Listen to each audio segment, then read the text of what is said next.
Well, we've got some Warrior and Demon Hunter cards that were revealed for us in the western part of the world pretty early this morning, but super excited to take a look at these, although I'm not sure if they're quite as good. I don't know. We're going to find out. I am doing a bundle giveaway courtesy of Blizzard, so stay tuned at the end of the video for more info on that. But these warrior cards were revealed in an article by Inven Global. So check that out. And then over on Geek Culture, an article revealing the Demon Hunter cards, also with the wonderful insight of Lambie series. Wonderful, wonderful player and human being. We actually did have him on our TCCG Roundtable episode just 2 episodes ago. You can find that here on my YouTube channel. Let's take a look at these cards now, starting with Warrior Legendary here, Asvadon. It's a 3-mana 3/3 with a battle cry. Cast a copy of the last spell your opponent played.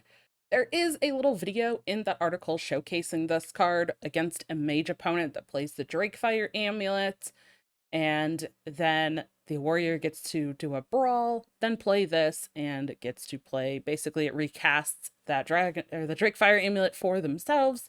Okay, I mean, that's a cool like showcase, but personally, I don't think this card is all that great. The cards like a Drakefire Amulet, are kind of like the very high-end potential, I think, for this card. I think most of the time the value you're going to get off of this isn't that great. And I do feel like many of the spells that we're either seeing currently or that we will see in some decks that like people are kind of talking about for this upcoming expansion are kind of synergistic type spells. You're looking at, maybe fell spells, or we saw yesterday mage cards with like the arcane bolt. I mean, if you're playing this to recast an arcane bolt or a fell barrage, I don't think that's great value. Yes, if you're getting something like the Drakefire Amulet or some huge removal, sure. But I think the cases where this actually pays off just aren't really going to be there. And where does this fit in Warrior? Is a control type deck that wants to do stuff like that good enough to be competitive in Standard? I don't think so. So ultimately, I just think that this card kind of needs more support or value for it to actually really be included in some competitive decks. Next up, we look at Disruptive Spellbreaker. It's a 5-mana 4/5. At the end of your turn, your opponent discards a spell. Now, this one, I definitely can see it getting more use. I am a big fan of the end of turn effects because you can play that and you're guaranteed to at least get that effect once. And then your opponent has a chance to kind of answer it before. And if they don't, then you'll get that effect again. But opponent discarding a spell, again, you could discard a spell from your opponent that is, very impactful. You could discard a high-end spell or something that's really key to what they want to do. You might not hit a spell if they don't have one in their hand. Maybe some sort of warrior, does end up kind of surfacing after this.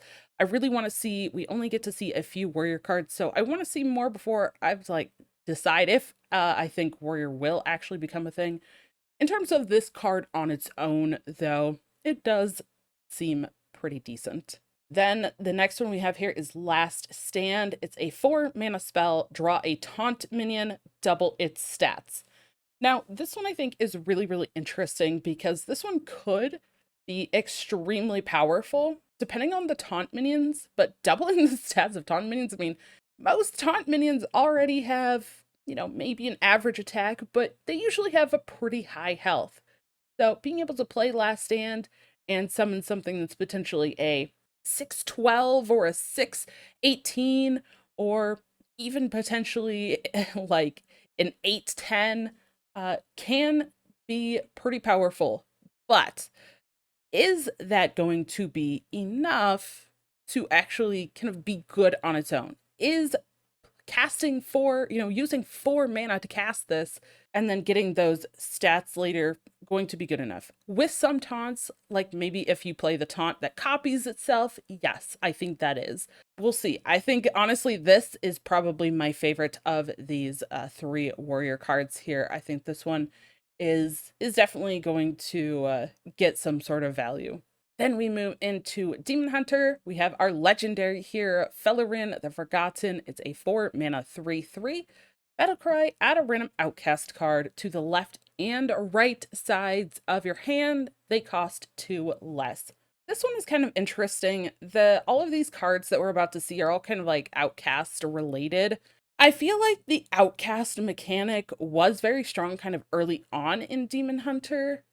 But as some of those cards became less powerful and as more cards have been released, I think Demon Hunter has slightly shifted away from this outcast mechanic, honestly. So I'm really interested to see the costing 2 less is really interesting. They keep that discount, so they'll never be back to normal mana unless your opponent does something or whatever. But it's not that they only get that cost for that turn. That's a permanent thing, which does make it better. And I guess if you play this later in the game, you likely will have the mana to play at least one of those outcasted cards, especially with that discount.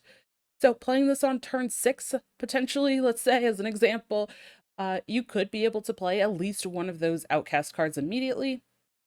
I feel like some of the outcast cards are a bit situational, though. Things like dealing damage, and if it's outcasted, you get additional damage or healing. But the ones that you really want, I think, are going to be something like draw. I don't know. It's one that I really want to try out, and it seems good in practice, but again, a lot of the outcast stuff hasn't felt like it's kind of been enough in competitive standard decks, so I'm very interested on this one, but I want to try it out for sure. Then we have Wretched Exile. It is a 2-mana 2/3. After you play an outcast card, add a random outcast card to your hand. Okay, you potentially could just lean into the outcast thing and play this and get value.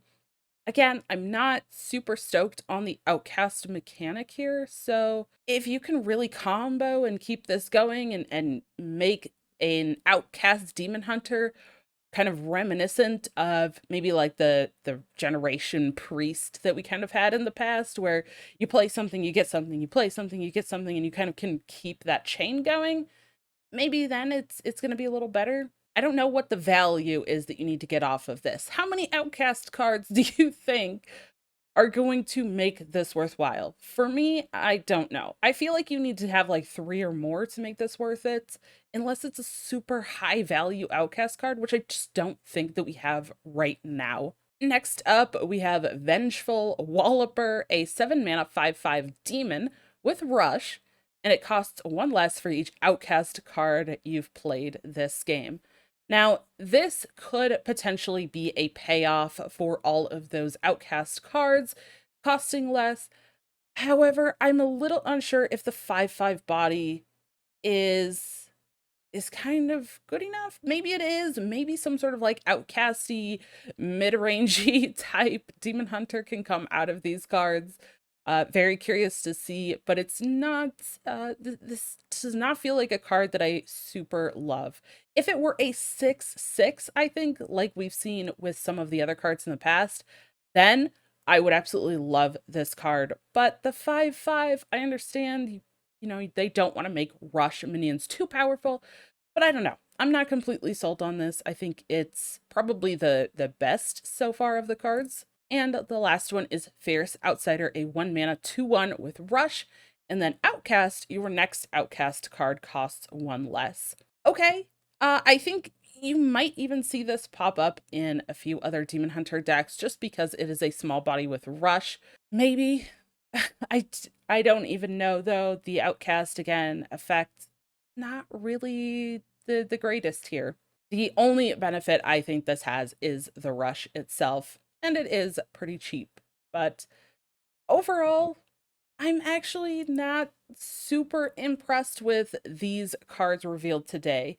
they're not making me imagine something super powerful or incredibly fun to do. So we'll see. Sometimes the most impressive cards end up being ones that don't seem flashy when you first see them. So we'll see how that goes. Let me know what you think of these cards in the comments below. I love hearing what people think of these. And for those of you who are sticking through here, you want to know about this giveaway. Yes, Blizzard gave me 3 of these bundles for the new expansion, March of the Lich King, to give away to my community. So thank you so much, everyone who has been supporting all of my content. These bundles include 60 packs, 2 random legendaries for the new set, and 1 card back. So there will be a giveaway link in the description below. You can check that out and enter. There's multiple ways to enter by checking out my various content, and that giveaway will end on Wednesday, November 23rd at 8 p.m. Mountain Standard Time. So thank you everyone for joining and checking that out. Good luck to everyone who is entering. And if you haven't already, you know what? I love talking about cards and kind of trying to come up with stuff. I would love if you could check out this video I did of creating an entire rune system and just trying to create kind of my own runes and some custom cards for each class. So check that out next, and I will see you in the next one.